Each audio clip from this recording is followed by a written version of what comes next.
Ang murang popahan. Nagdesisyon akong lumipat ng popahan sa isang lumang bahay sa Quezon City.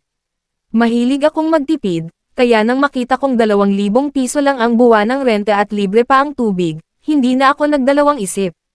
May-ari nito si Aling Tersing, matanda, tahimik, at laging nakaputi. Sa unang araw ko pa lang, napansin ko agad, hindi siya talaga lumalabas ng bahay kapag tanghali. Habang kinakausap ko siya para sa kontrata, may nakita akong platitong may asin at bawang sa labas ng pintuan ng isang bakanteng kwarto.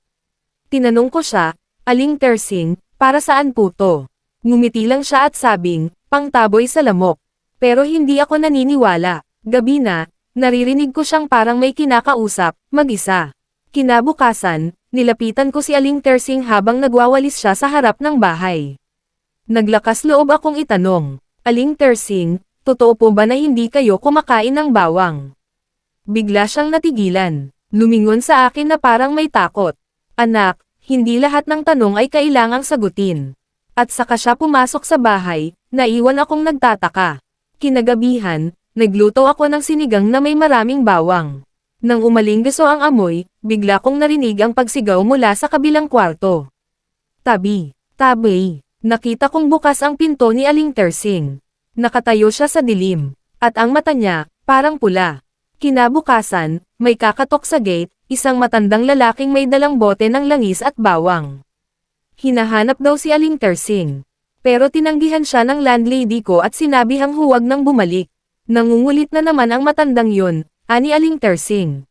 Nang umalis ang lalaki, napansin kong may iniwang papel sa ilalim ng paso. Nakasulat, kung gusto mong mabuhay, huwag mong hayaang magtagal pa ang landlady mo riyan. Kinilabutan ako. Sa gitna ng ulan, nawalan ng kuryente. Lumabas ako ng kwarto para silipin ang fuse box. Napadaan ako sa kwarto ni Aling Tersing, nakabukas. Sa loob, may altar na puno ng itim na kandila, lumang larawan, at isang libro na may sulat na hindi ko mabasa. Sa gitna, may bote ng dugo. Hindi ako nakatiis. Kinabukasan, tinanong ko siya tungkol sa altar. Sabi niya, hindi mo pa kailangang malaman. Pero kapag sinimulan mong alamin, wala nang atrasan. Bumalik ang lalaking matanda at sinabihan akong lumipat na. Sabi niya, hindi na siya si Tersing. Siya ang ginamit. Pagbalik ko sa gabi, may naramdaman akong malamig sa kwarto. Sa salamin, nakita ko ang aninong nakatayo sa likod ko, mahaba ang buhok at walang mukha. Napasigaw ako, pero nang sumilip si Aling Tersing, bigla itong nawala. Huwag kang matakot, sabi niya. Habang hindi ka pa nagtatanong, ligtas ka pa. Isang madaling araw, napansin kong may usok na galing sa ilalim ng pinto ni Aling Tersing. Nagsusunog siya ng kung anong halamang may amoy ng kamangyan. Habang sinisilap ko siya, bigla siyang lumingon. Dama-dami na sila. Baka gusto mo, ikaw ang isunod nila. Kinabukasan, wala si Aling Tersing. Sa mesa, may sulat. Nasa likod ng aparador ang lahat ng sagot. Pag-alis niya, tinulungan ko ang sarili kong alamin ang totoo. Sa likod ng aparador, may maliit na lagusan. Dito ko nakita ang isang lumang ball. Sa loob nito, ang aklat na tinatawag na libro ng anino. Ayon sa aklat, si Aling Tersing ay minsang ginamit na sisidlan ng isang espiritong naglalakbay sa mga katawan. Isa siyang tagapangalaga, kaya hindi siya maaaring kumain ng bawang, dahil ito ang tanging panlaban sa kanila. Napagtanto ko, hindi siya ang tunay na masama, kundi ang espiritong nasa kanya. Bumalik si Aling Tersing, pero may kakaiba. Mapatla, nanginginig, at humihingi ng bawang. Bigyan mo ako, anak, ayoko na, gusto ko nang bumalik. Sinubukan kong pakainin siya ng tinapay na may bawang.